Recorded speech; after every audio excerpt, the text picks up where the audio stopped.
हम इस वीडियो में 4 सभ्यताओं का बारे में अध्ययन करेंगे। कालीबंगा सभ्यता, आहड़ सभ्यता, गणेश्वर सभ्यता और वेराट सभ्यता।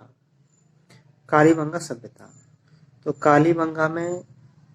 कालीबंगा शब्द का अर्थ है काली चूड़ियाँ, और यह सभ्यता सरस्वती नदी, द्रस्वती नदी और घग्गर नदी के किनारे है। इस सभ्यता की खोज 1951-52 में अमल आनंद घोष ने की थी, और 1961 से 1969 ईस्वी में बीपी लाल और बीके थापर के निर्देशन में खुदाई का काम हुआ था। कालीबंगा सभ्यता को सिंधु घाटी सभ्यता की तीसरी राजधानी माना जाता है, और यह राजस्थान की प्राचीनतम सभ्यता है, और जिसकी प्राचीनता 4000 ईसा पूर्व मानी जाती है। तो इस सभ्यता का परिपक्वन काल 2400 से 2250 ईसा पूर्व का माना जाता है। कालीबंगा की खुदाई 5 स्तरों में की जाती है। पहले और दूसरे स्तर की खुदाई हड़प्पा सभ्यता से प्राचीन है, यानी सिंधु घाटी सभ्यता से प्राचीन की बताते हैं। फिर तीसरी, चौथी और पांचवी स्तर की खुदाई हड़प्पा सभ्यता के समकालीन मानी जाती है। फिर इस सभ्यता में लकड़ी की नालियों का प्रयोग किया गया था, और कालीबंगा में नगर नियोजन की व्यवस्था सुव्यवस्थित नगर नियोजन व्यवस्था थी। यहाँ के दुर्ग को 2 भागों में बांटा जाता था।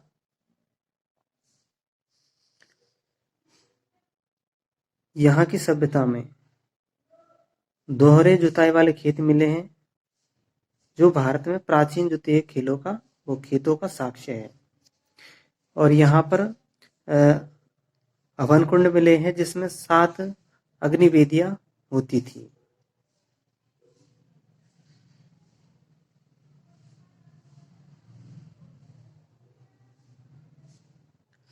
और सिंधु घाटी सभ्यता के समान तथा विशेषता के विपरीत, यानी सिंधु घाटी सभ्यता के विपरीत, यहाँ मकान के लिए मिट्टी यानी कच्ची ईंटों के मकान बनाए जाते थे, और ये ईंटें धूप में सुखाकर बनाई जाती थी।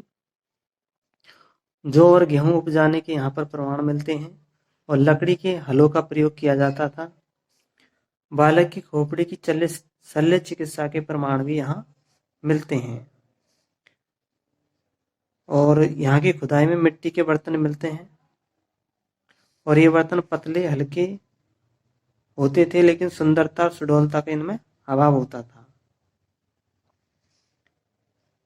यहाँ से कपास और भूकंप के साक्ष्य भी मिलते हैं, तथा और अंडाकार व आयताकार यहाँ की कब्रें होती थी। और यहाँ के जो स्थल था, ये कालीबंगा स्थल, यह आयताकार चतुर्भुज के समान था। अब चलते हैं आहड़ सभ्यता। आहड़ सभ्यता उदयपुर जिले में है, आयड़ नदी के किनारे पर, और यह सभ्यता 2100 से 1500 ईसा पूर्व की मानी जाती है। डॉक्टर गोपीनाथ शर्मा ने आहड़ सभ्यता का समृद्ध काल 1900 से 1200 ईसा पूर्व माना है, और इस सभ्यता की खोज 1953 में अक्षय कीर्ति व्यास ने की थी, और इसका उत्खनन कार्य 1956 में रतन चंद्र अग्रवाल ने किया था, और 1961 में HD साकलिया ने किया था। और यहाँ तांबे के उपकरण अधिक मात्रा में मिलने के कारण इस सभ्यता को ताम्र नगरी कहा जाता था, और 10वीं से 11वीं शताब्दी में इसको अघाटपुर या अघाट दुर्ग के नाम से जाना जाता था, और स्थानीय लोग इसको धूलकोट या धूल का ढेर के नाम से जानते थे। और आहड़ को बनास की संस्कृति का प्रमुख स्थान मानते हैं, और बनास की संस्कृति 4 जगहों तक फैली हुई थी: किलुंड, बागौर, बालाथल और भगवानपुरा तक फैली हुई थी। यहाँ पर लाल काले मिट्टी के बर्तनों का प्रयोग होता था, और जिनका निर्माण चाक से किया जाता था। तांबे की 2 कुल्हाड़ियाँ, अंगूठियाँ, चूड़ियाँ मिली और अनाज रखने के मिट्टी के मृद भांड मिले जिनको गोरे या कोटे कहा जाता था। यहाँ पर तांबे की 6 मुद्राएं मिली और 3 मुहरें मिली। इन मुद्राओं पर त्रिशूल और यूनानी देवता अपोलो का अंकन पाया गया था।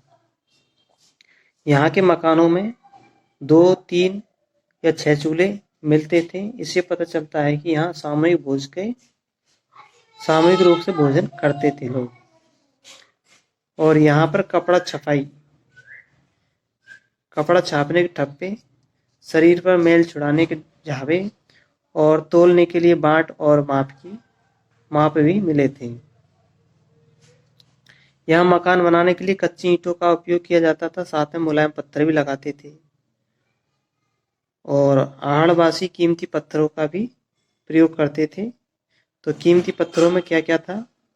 मणियाँ, कांच, पक्की मिट्टी, सीप, हड्डी के गोलाकार छेद वाले आभूषण बनाते थे।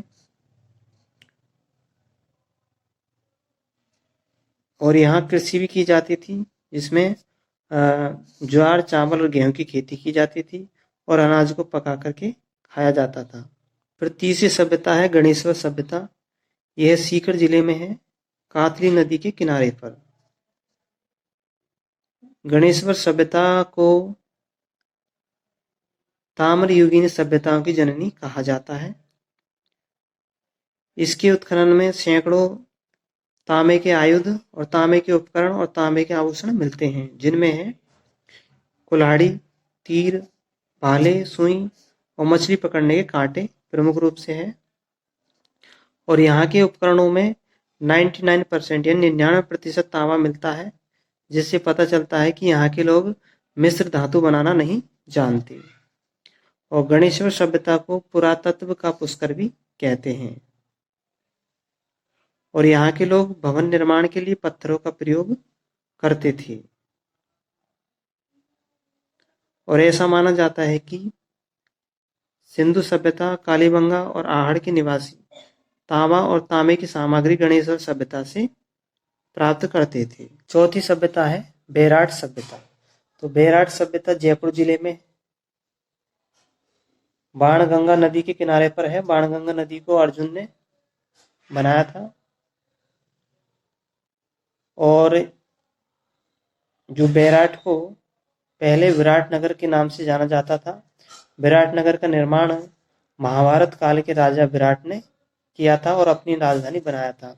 विराट नगर महाजनपद काल में मत्स्य जनपद की राजधानी हुआ करता था, विराट नगर। और यानी बेराट नगर से, यानी बेराट की पहाड़ी से तांबा, पत्थर और लोहे के अवशेषों से महाभारत, मौर्य और मध्य युग के कालों के अवशेषों, मध्य युग के बारे में जानकारी मिलती है। ऐसा माना जाता है कि पांडवों ने अपना अज्ञातवास भी बेराट नगर में बिताया था। और बेराट से 36 मुद्राएं मिलती हैं, जिनमें से 8 मुद्रा पंचमार्क की है, 28 मुद्राएं यूनानी शासक की है, जिनमें से 16 मुद्राएं यूनानी शासक मिनांडर की है, जो 160 से 120 ईसा पूर्व की है। फिर इसके बाद में 1837 में कैप्टन बर्ड आते हैं और बीजक डूंगरी से भाबरू का लघु शिलालेख खोजते हैं और इसको कलकत्ता संग्रहालय में ले जाते हैं। और भाबरू के शिलालेख से ही अशोक के बौद्ध होने का प्रमाण मिलता है। और अशोक ने स्पष्ट रूप से बुद्ध, धम्म और संघ के प्रति निष्ठा प्रकट करता है। इस शिलालेख के अनुसार, भाबरू के शिलालेख के अनुसार अशोक बुद्ध, धम्म और संघ के प्रति निष्ठा प्रकट करते हैं। 1872 में कार्लाइल भीमजी की पहाड़ी यानी भीमजी की डूंगरी से अशोक का दूसरा शिलालेख खोजते हैं। फिर 1936 में दयाराम साहनी बीजक डोंगरी पर खुदाई का काम करवाते हैं, जिसमें उसे अशोक स्तंभ और बौद्ध के गोल स्तूप मिलते हैं, यानी बौद्ध स्तूप मिलते हैं, और वो टूटी हुई अवस्था में मिलते हैं। ऐसा माना जाता है कि इन स्तूपों को या इन बौद्ध मठों को हूण आक्रमणकारी मिहिर कुल ने नष्ट करवाया था।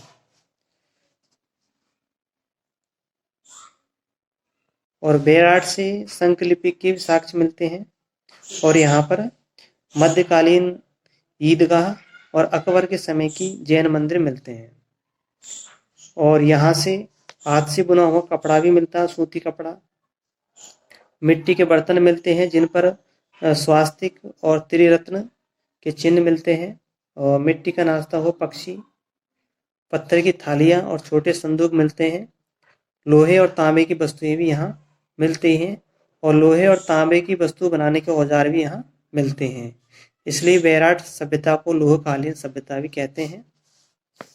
और यहाँ एक विशेषता ये भी थी कि यहाँ पर पत्थरों की कमी नहीं थी, फिर भी उसके बाद यहाँ पर जितने भी बौद्ध मठ थे, स्तूप, मंदिर, भवन, चबूतरे सब ईंटों के बनवाए जाते थे। तो इस तरह से ये राजस्थान की 4 जो सभ्यताएं हैं वो पूरी होती है।